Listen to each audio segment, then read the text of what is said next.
नमस्कार दोस्तों, आज इस वीडियो में हम जानेंगे कि लक्ष्मण जी के वन चले जाने पर उनकी पत्नी उर्मिला ने 14 वर्ष तक क्या किया।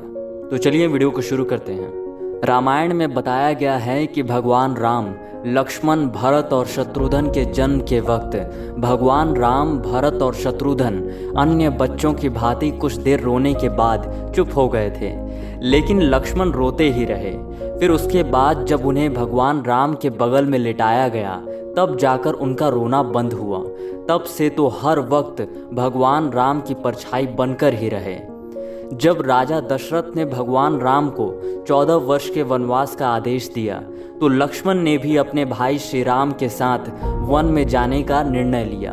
लक्ष्मण की पत्नी उर्मिला भी उनके साथ जाने के लिए कहने लगी तो उन्होंने अपनी पत्नी को समझाते हुए कहा कि वो वन में भगवान राम और सीता की सेवा करना चाहते हैं। अगर उर्मिला भी उनके साथ जाएंगी तो उनके काम में विघ्न पड़ेगा।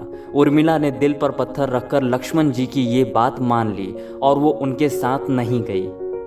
वन में जब भगवान राम और सीता अपनी कुटिया में विश्राम कर रहे थे तो लक्ष्मण द्वारपाल के रूप में कुटिया के बाहर पहरा दे रहे थे। तभी रात में उनके समक्ष निद्रा देवी प्रकट हुई।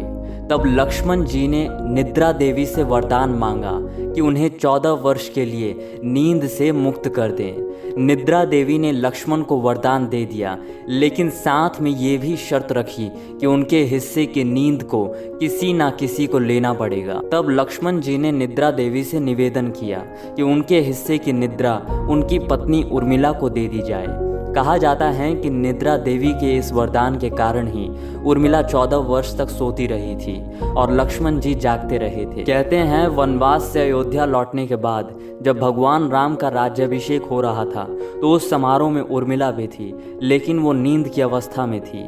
ये देखकर लक्ष्मण उनके ऊपर जोर जोर से हंसने लगे। ये देखकर वहाँ मौजूद सभी लोग हैरान थे। तब लक्ष्मण ने बताया कि उर्मिला अभी नींद में है। जब मैं उबासी लूँगा तभी उर्मिला की नींद टूटेगी। ये सुनकर सब लोग हैरान लगे। दोस्तों, आपको ये कहानी कैसी लगी कमेंट सेक्शन में लिख कर बताइए, और ऐसे और भी मज़ेदार और काम के वीडियोज़ को देखने के लिए चैनल को सब्सक्राइब कर लीजिए।